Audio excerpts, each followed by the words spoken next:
저희가 준비한 두 번째 한랭킹입니다. 빨라진 대선 시계, 외로운 2 이렇게 제목을 달았습니다.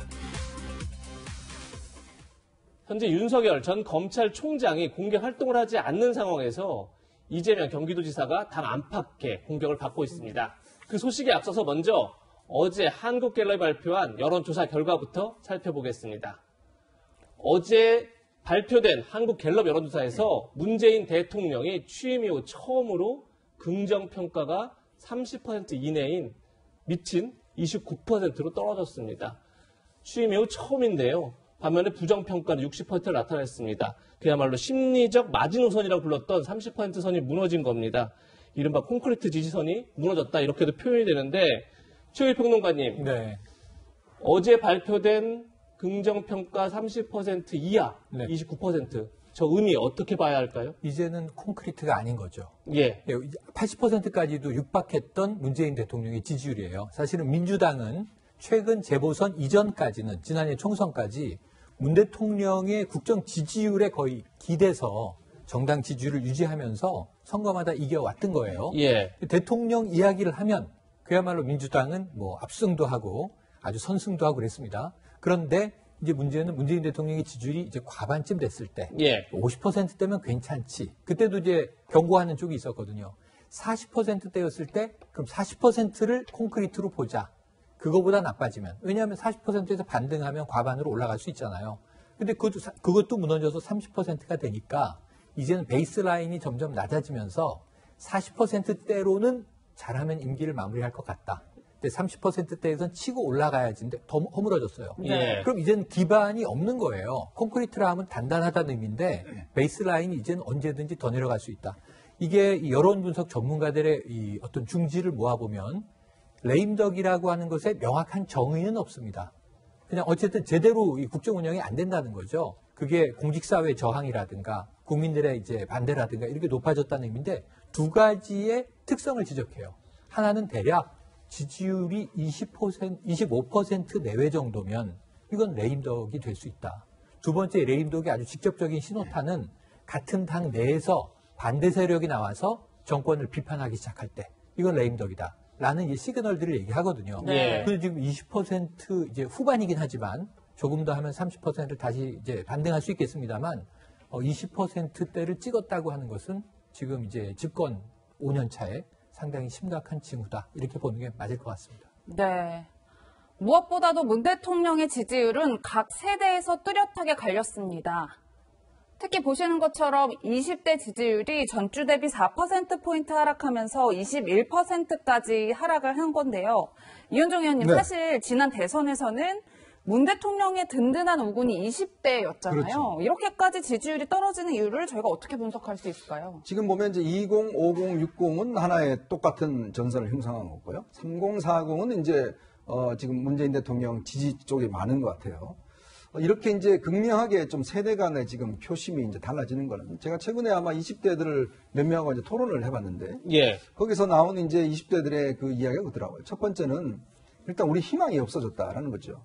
우리가 평범하게 이제 대학을 졸업하면 직장을 얻고 또 그다음에 결혼을 하고 내 집 마련을 해서 아이를 키우고 또 집을 좀 늘려가고 이런 이제 작은 소망들이 있지 않습니까? 그러니까 이것에 대한 이제 비전이 이제 점점 없어진다는 거예요. 지금 일자리 자체도 보면 지금 사실 공채를 뽑는 데가 이제 삼성그룹 빼고는 공채가 다 없어졌습니다. 이제 어떤 지원할 수 있는 이 상황 자체가 안 되죠. 또 하나는 이 공정의 이슈가 사실은 이제 조국 사태부터 비롯됐지 않습니까? 그러다 보니 나는 처음부터 그러면 우리 아빠 엄마가 어떤 면에서 좋은 직장, 좋은 어떤 뭐 권력 이게 없으니까 나는 공정하지 못하다는 데 대한 이제 본인들의 자괴감들이 굉장히 큰 거예요. 내가 똑같이 신청을 해도 나는 안 될 거야. 라는 이제 이 절망감이 있다 보니까 이런 이제 사회 전체에 대한 이제 비판감들이 결국 정권으로 향하고 있는 거거든요. 특히 이 문재인 정부가 들어섰을 때는 특히 이제 이 기회의 어떤 평등과 과정의 공정, 결과의 정의 이 문제에 20대들이 열광을 했습니다. 네. 그래서 70%, 80% 지지를 보냈지 않습니까? 근데 지난 4년 동안 보니까 정반대의 결과가 나온 거죠. 바로 그런 거기 때문에 이제 20대들이 절망감을 느끼면서 문제는 이들이 행동하기 시작했다는 거예요. 예전에는요, 20대들이 이게 투표에 별 관심이 없었습니다. 투표날 되면 놀러 가고 뭐 이런 식이었는데 문제는 20대들이 이제 집단적으로 투표로 어떤 정권을 심판하는 이르기 때문에 이게 문제가 되는 거거든요. 저는 그래서 그동안 이제 이 민주당이 주로 40대, 50대들 민노총이나 전교조라든지 이런 집단화된 세력을 중심으로 해서 많이 정책을 펴고 움직여 왔잖아요. 이제 좀 눈을 다르게 볼 문제가 있습니다. 즉 민주노총이라 이야기하는 우리나라의 전통적인 기득권 세력이에요. 40, 50대 중심에. 전교조도 마찬가지죠. 근데 이들만 보고 오다 보니까 결국은 밑에 있는 20대들의 이 꿈과 희망을 다 어떤 면에서 보지 못한 거거든요. 저는 정말 내년 대선을 치르려면 시야를 넓힐 뿐만 아니라 정말 자신들이 스스로가 그동안 했던 게 뭐가 문제인지를 철저히 파악하지 않으면 아마 이들의 행동은 내년 대선에도 이어지지 않을까라는 생각이 듭니다. 네. 이현주 의원의 개인적인 분석 들어봤는데요. 앞서 말씀드린 것처럼 내일 민주당 당대표가 선출되고 나면 본격적인 대선 준비에 들어갈 텐데요. 민주당 내에선 경선 일정을 연기해야 한다 이런 주장이 벌써 나오고 있습니다. 그 배경을 지금부터 살펴보겠습니다. 먼저 현재 민주당 당원에 따르면 대통령 후보자의 선출은 대통령 선거일 전 180일까지 해야 한다. 그렇게 되면 오는 9월까지 해야 하는 겁니다. 네. 내년 3월 9일이 대선이죠. 근데 다만 이 조항이 지금 문제가 되고 있는 겁니다. 상당한 사유가 있을 때에는 당무위원회 의결로 달리 정할 수 있다. 그럼 당무위원회는 과연 누가 참여하는 걸까요? 민주당 당무위원회는 당대표, 최고위원, 당소속 시도지사, 거기에 당대표가 선임하는 당무위원 등이 참여하게 되어 있습니다. 당무 집행을 위한 최고 의결기관인데 그러다 보니까 당대표가 누가 되느냐에 따라서 대선 후보 결정일이 달라지는 것 아니냐 지금 이런 얘기가 나오는데 네. 일단 유재 변호사님 네. 이게 왜 논란이 되는지 한번 정리를 해주시죠. 예, 먼저 그 민주당 내에서 대선 경선 연기론이 나온 지는 꽤 됐습니다. 예. 그 이유는 크게 두 가지인데요. 하나는 너무 일찍 그 대선 후보를 결정해 놓으면 대선 그 대통령 선출 시까지 그 후보가 너무 공격을 많이 받고 훼손될 수가 있으니 예. 그것을 늦추는 것이 맞는 것이 아니냐라는 얘기가 하나가 있고요. 예. 또 하나는 지금 이제 민주당 내에서 굉장히 압도적으로 그 선두를 달리고 있는 이재명 지사의 경우에는 당내 친문 주류라고 할 수 있는 그 지지층으로부터 크게 지지를 받지 못하고 있습니다. 그러다 보니 당내 이제 강경 지지층의 어떤 그 입장을 대변할 수 있는 대선 후보가 나올 때까지는 좀 더 시간을 더 두고 또 경쟁력인 후보도 발굴해야 하고요. 그래야 또 민주당 내 경선도 더 활발하게 이루어지지 않겠습니까? 그래서 그런 취지에서 대선 경선 연기를 하자는 얘기가 이미 이전부터 있었는데 예. 문제는 그 대선 경선을 언제까지 마쳐야 한다는 그 시기가 당원에 정해져 있다 보니 예. 이걸 바꾸려면 당원을 개정해야 되는 거 아니냐, 그럼 전당원 투표를 거쳐야 하는 것 아니냐라는 얘기가 있었어요. 굉장히 어려운 절차죠. 그렇죠. 그런데 지금 방금 우리 영상에서 봤듯이 당헌 88조를 보면 상당한 이유가 있는 때는 당무위원회 의결로 그 달리 정할 수 있다. 그러니까 그 경선 마무리되는 시점을 달리 정할 수 있다고 정하고 있는 거예요. 예. 이 당무위원회가 뭐냐? 제가 그거 민주당 당원을 좀 더 찾아봤습니다. 예. 그러니까 당무위원회는 당무 집행에 관한 최고 의결기관으로서 100명 이하의 위원, 아주 최정예죠. 위원으로 이루어져 있고, 그리고 당무위원회 의장은 당대표가 맡습니다. 예. 그리고 이제 당무위원회 구성 인원을 보셔도 당대표 최고위원, 당소속 시도지사, 또 당대표가 선임하는 당무위원, 최고위원 중에서는 당대표가 지명하는 지명제 최고위원도 있거든요. 예. 이게 보면은 당대표가 굉장히 많은 영향력을 행사할 수 있다는 겁니다. 그렇네요. 예. 결국 이번에 당대표가 정해지면 그 당대표의 의사에 따라서 얼마든지 대선 경선 연기가 가능해지는 겁니다. 여기에 상당한 사유가 있는 때라는 단서가 붙긴 했지만 실제로 정당 당원에서 상당한 이유는 큰 의미가 없어요. 예. 어차피 정치적 의사결정 기구이기 때문에 그냥 당대표가 원하면, 당대표가 강력하게 추진하면 경선 연기는 충분히 가능할 것 같습니다. 네. 예. 이은중 의원님, 네. 그러면 사실 당내 대선 주자들의 입장은 어떠할까가 가장 궁금하실 것 그렇죠. 같은데 저희 채널A 취재 결과 이런 결과가 나왔어요. 이재명 도지사 측은 실력이 없으니까 시험을 연기하자고 하는 것이다 라고 강하게 이제 반발을 하고 있고 이낙연 전 대표 측은 혼자서 6개월간 검증을 버텨야 하는 부담이 클 것이다 라면서 9월 후보 확정에 우려를 나타내고 있고요. 마지막으로 정세균 전 총리 측은 후보가 늦게 확정되는 야당이 더 주목받게 될 것이다 라면서 경선 연기에 찬성한다는 입장을 밝혔는데 저희가 이 속내를 어떻게 분석할 수 있을까요? 지금 이제 국민의힘은 120일 전이니까 11월 달에 결정이 되거든요. 예. 근데 지금 민주당이 당헌으로 지금 이제 180일 전으로 해놔서 지금 문제는 6월 달 되면 당 경선 이제 운동에 들어가야 됩니다. 이렇게 되면 이재명 지사 입장에서 보면 빨리 결론 내는 게 낫겠죠. 지금 네. 뭐 본인이 지지가 있으니까. 예. 근데 한편으로 보면 이 대선이라는 게 당내의 어떤 적극적인 지지가 없으면 사실 계속 끌고 가기 힘들거든요. 그럼 본인 입장에서 보면 나 혼자 그냥 계속 빨리 하자라고 이야기를 하면 친문들의 마음들을 잃어버릴 수가 있다. 아마 네. 이런 판단을 하는 것 같아요. 근데 당장은 일단 본인 입장에서는 원래대로 해야 된다라는 입장이지만 지금 왜냐하면 지금 후발주자인 정세균 지금 전 총리 같은 경우는 아니 지금 이제 뛰기 시작했는데 벌써 하면 어떡하느냐 이런 문제도 이낙연 전 대표 같은 경우도 마찬가지로 지금 이건 너무 빠르다. 그러니까 하고 있기 때문에 양쪽에서 합심해서 지금 연기를 하자라고 주장하고 있기 때문에 본인도 이게 끝까지 지금 원래대로 하자라고 하기에는 상당히 어려움이 있는 게 아닌가. 특히 당내에서 세가 그렇게 많지가 않으니까. 예. 그리고 또 한편으로 보면 본인 입장에서는 당의 입장을 존중한다. 또 다른 후보를 배려한다. 어차피 내가 이길 건데 좀 배려해서 하면은 반발이 그만큼 줄어들지 않겠는가. 이런 판단도 할 수가 있는 거거든요. 저는 아마 궁극적으로 연기가 될 가능성이 좀 높다고 봅니다. 네. 왜냐하면 또 솔직히 너무 빨라요. 왜냐하면 지금 이 9월달에요. 선거 자체가 예. 지금 윤석열 전 총장이나 등등 야권 후보가 상당히 유동적이면서 선거판 자체가 유동적이면 많은 여러 가지 이슈의 주도권을 누가 잡냐가 굉장히 중요하거든요. 예. 그러니까 처음부터 저는 이게 180일 한 것부터가 좀 잘못됐다고 생각했어요. 미리 해놓으면 이게 사실은 이제 이 국민들 관심도가 확 꺼져버립니다. 그 다음에는 누가 될 것인가 야당 쪽으로 관심이 쏠리거든요. 저는 그런 등등의 여러 가지 사정을 고려한다면 물론 이재명 지사가 끝까지 반대한다면 아마 하기는 힘들 거지만 네. 이재명 지사도 제가 말씀드린 그런 속내가 있기 때문에 아마 연기 가능성이 저는 상당히 높다고 생각이 듭니다. 네. 네. 그럼 지금부터는 외로운 이재명 경기도지사 얘기를 한번 해보겠습니다. 본격적으로 링 위에 오른 정세균 전 총리가 경기도의 독자적인 백신 확보 방침을 주장한 이재명 지사를 향해서 견직을 날렸었죠. 여기에 이낙연 전 대표의 측근도 참전하면서 설전이 거칠어지고 있습니다. 이재명 지사가 백신을 독자 확보할 수 있다. 그런 방침을 추진해 보려고 한다라는 얘기를 하니까 정세균 전 총리가 이렇게 비판했습니다. 이 지사는 방역 대책을 논의하는 중대본 회의에도 잘 나온 적이 없다. 그래서 백신 수급 일정을 잘 모르는 것 아니냐 이렇게 지금 비판했었고 그러자 이재명 지사가 경기도지사의 1시간은 1380만 시간이다. 지금 경기도민이 1380만 명이죠. 그만큼 중요한 시간이기 때문에 회의를 참석하진 않았지만 회의 내용은 다 보고받았다. 이런 식으로 반격을 했습니다. 그랬더니 이낙연 전 대표의 측근이죠. 정운현 전 총리 비서실장이 그런 식이면 총리의 1시간은 5천만 시간이 된다. 이렇게 또 반격을 하면서 서로 물고 물리는 그런 설전을 벌이고 있는데요. 최영일 평론가님. 네. 조금 전 저희가 대선 연기로도 그랬지만 이낙연 전 대표, 정세균 전 총리가 연합군을 형성해서 네. 이재명 지사를 공격하는 좀 그런 그렇죠. 모양새예요. 그 그림은 명확한데 저 주고받은 공방은 제가 보기엔 조금은 유치하다 이렇게 예. 봐야 할 것 같습니다. 왜냐하면 국민의 눈높이를 생각하면요. 예. 국민들이 뭐 이 누구의 공직자의 1시간이 뭐 얼마나 소중한지에 대해서 주관적인 평가를 보고 수학적으로 이분의 답이 맞네. 저분의 답이 이럴 건 아니잖아요. 예. 여기서 딱 보면 국민들은 직감적으로 알아요.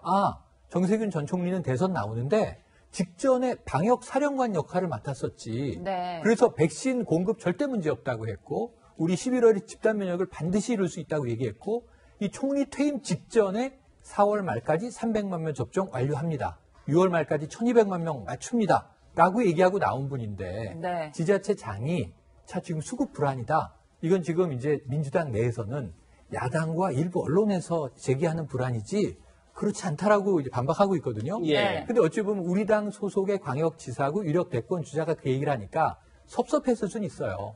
그럼 제 생각에는 아예 백신과 방역 문제를 놓고 논쟁을 벌이는 건 좋은데 잘못 알고 계시다 하고 그걸 바로잡아주고 제가 보기엔 시간 가치 싸움을 하는 것은 예. 이게 지금 논의가 달나라로 가버린 거예요. 예. 국민들에게 아무런 생산적이지가 않은 비생산적인 논쟁을 위한 논쟁일 뿐이다. 그래서 다시 현장으로 돌아와서 자, 백신 정말 수급 불안 없는 것이냐? 그럼 이제 이재명 지사는 그 문제가 있으면 이 경기도민이 전국에서 가장 많은 인구수를 가지고 있잖아요. 네. 걱정은 할 만합니다. 그래서 문제 제기 이제 대안도 필요한 것 아니냐? 대안 필요 없다. 완벽하게 준비되어 있다. 이 부분들을 이야기하면 민주당도 올라가고 예. 두 분도 올라갈 텐데 지금 제가 보기엔 1위에 대한 2위 이하의 공격은 점점 거세질 것으로 전망해 봅니다. 네. 네, 이재명 지사를 향한 당 밖의 견제도 이어지고 있습니다. 유승민 전 국민의힘 의원이 공정 벌금을 주장한 이재명 지사를 향해서 본인의 기본소득이 공정하지 않다는 고백이다 이렇게 비판한 겁니다. 이재명 지사가 재산 내지 소득에 비례해서 벌금을 물리자 이런 제안에 대해서 유승민 전 의원이 공정하지 않다는 것을 기본소득이 공정하지 않다는 걸 인정한 거다 이렇게 이제 지적을 하니까 이재명 지사가 바로 또 궤변으로 발목을 잡으려고 한다. 유행만 바라는 손님 실수 정치는 그만해야 한다. 이렇게 또 받아쳤는데 이번에는 이현주 의원님께 여쭤보겠습니다. 이 논쟁을 어떻게 보세요? 그러니까 이제 좀 설명을 드리면 이재명 지사가 얼마 전에 이제 뭐 본인은 재산 비례 벌금제라고 이야기를 했는데요. 외국에 예. 사고 있다라고 이야기를 했는데 이게 외국이 하고 있는 게 소득 비례 벌금제를 하고 있죠. 예. 그래서 저는 이제 제가 속도 위반하면 10만 원 내는데 만약에 재산이 많은 사람이 내면 100만 원, 1000만 원 내라는 이야기예요. 이제 그걸 이야기를 하니까 아니 본인은 기본소득이라고 이야기했지 않냐. 기본소득이라는 거는 모든 국민한테 똑같은 어떤 기본소득을 나눠주는 건데 그런데 소득은 기본적으로 똑같이 나눠주면서 왜 벌금은 차별하느냐. 이제 그게 이제 유승민 지금 그러니까 전 의원의 지금 비판의 이제 시점이니까 네. 지금 이제 이재명 지사는 상당히 이제 궤변이다라고 이제 공격을 하고 있는 것인데요.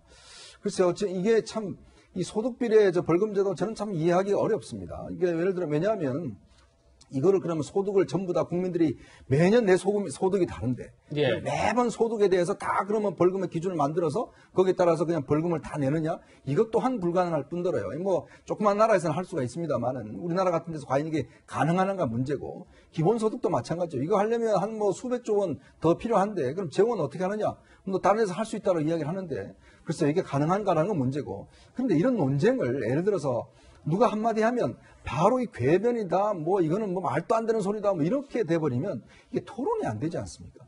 그러면 이게 왜 문제인지 내가 주장하는 건 뭔지를 우리가 이야기를 해야 되는데 저는 참 우리 정치권 문화가 제가 오랫동안 정치부를 이렇게 하면서 느끼는 차이가 뭐냐면 상대방이 주장하면 일단 여기는 거의 비난부터 하고 봅니다. 예. 그러면 이게 토론이 안 돼요, 사실은. 네. 그러면 이거는 이렇게 해서 문제고 이거는 사례를 들어 좀 비판해야 되는데 저는 최근에 이 논쟁에 보면 이재명 지사가 이제 재산 비례 이야기를 하니까 윤희숙 의원이 해외 사례를 아주 자세하게 예를 들면서 그건 잘못됐다라고 지적을 했어요. 예. 저는 그런 토론을 좀 해왔으면 좋겠어요. 논거와 어떤 합리적인 걸 가지고 토론하면 국민들이 예. 보시기에도 누가 옳은지를 판단할 거 아니겠습니까? 그렇죠. 조금 더 이 토론의 문화가 좀 더 성숙됐으면 좋겠습니다. 네. 예. 그러니까 보편적인 기본소득과 차별적으로 불리는 어떤 그 벌금제는 전혀 다른 문제다. 이것이 이재명 지사 쪽의 주장이라는 점도 다시 한번 밝혀드립니다. 최근 지지율 상으로 가장 강력한 라이벌 관계라고 볼 수 있는 윤석열 전 총장. 과연 윤 총장에 대해서 이재명 지사는 어떻게 평가했을까요? 그 목소리를 직접 한번 들어보시죠.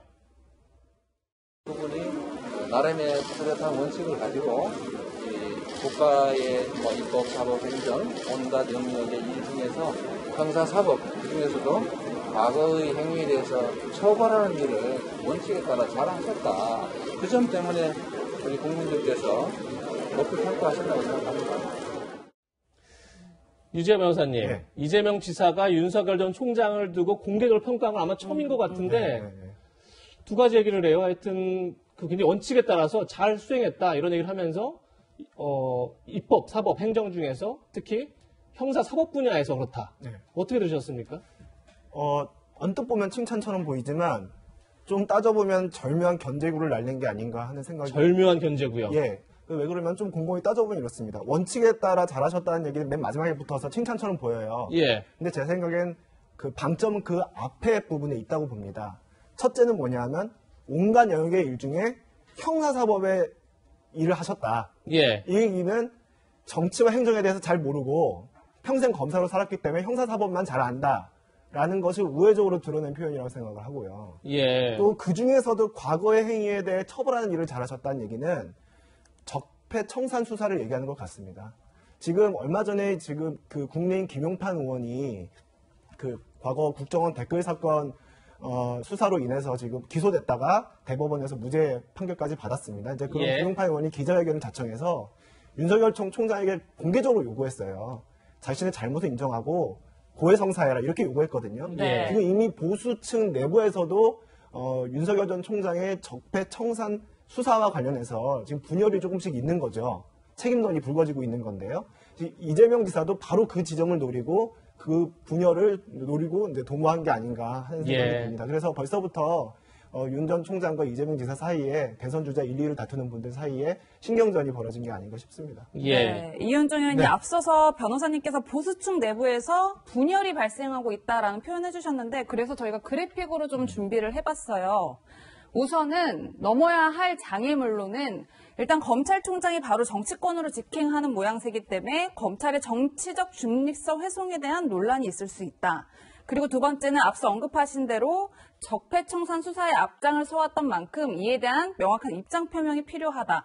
그리고 마지막으로는 두 전직 대통령인 이명박, 박근혜 전 대통령 사면론에 대한 입장론을 밝혀야 야권의 대통령 후보가 되는데 나아설 수 있다. 이런 관측들이 있어요. 참 야당도 이제 선거 전하고 선거 후가 마음이 많이 다른 것 같습니다. 이제 보니까 서서히 이제 자기들이 이게 인기가 있다라고 지금 어떤 착각인지 뭐 오해인지 모르겠지만 그걸 하다 보니 이제 윤 전 총장에 대해서도 당신 아니어도 우리 살 사람 있어. 뭐 이런 식으로 지금 당의 분위기가 일부 흘러가고 그걸 지금 TK 쪽에 몇몇 의원들이 이제 주도를 하고 있는데요. 자, 일단 검찰총장이 직행했다는 게 이 사실 본인의 본인이 뜻대로 이게 진행을 했습니까? 사실은 그렇지 않습니까? 본인은 그 임기를 마치고 싶었지만 뭐 다 아시는 바와 같이 결국은 본인이 임기를 못 마칠 수 있는 상황이 됐지 않습니까? 예. 근데 억지로 어떤 면에서 밀려난 측면이 있는 것이거든요. 그걸 예를 들어서 지금 이거 책임지라는 이야기는 앞뒤가 맞지 않다는 생각이 들고 또 하나는 적폐수사 청산 책임론인데 그렇다면 이걸 인정을 하면 내가 정치검사입니다라는 걸 인정하라는 이야기 아니에요. 이거는 윤 총장의 본질에 대한 어떤 거부를 하라는 이야기거든요. 과연 이게 가능한 이야기인지 본인은 검사로서 검찰총장으로서 법에 따라 처벌한 것 뿐입니다. 그렇다면 법원에서 그분들한테 지금 이명박 박근혜 대통령한테 유죄를 내리겠습니까? 네. 당연히 그거는 현실적으로 있는 것이고 또 김용판 의원이 주장하는 국정원 댓글 사건도 그게 본인 입장에서는 죄가 된다고 기소를 했고 법원에서는 무죄를 한 겁니다. 그걸로 끝인 거예요. 본인은 검사로서 자기 임무를 다 한 겁니다. 근데 그걸 지금 사과를 어떻게 하겠습니까? 그걸 사과하라는 것은 아예 들어오지 말라는 이야기죠. 예. 더군다나 또 사면론에 대한 입장도 마찬가지지만 그럼 사면해달라는 이야기, 그럼 사면론은 대통령의 권한입니다.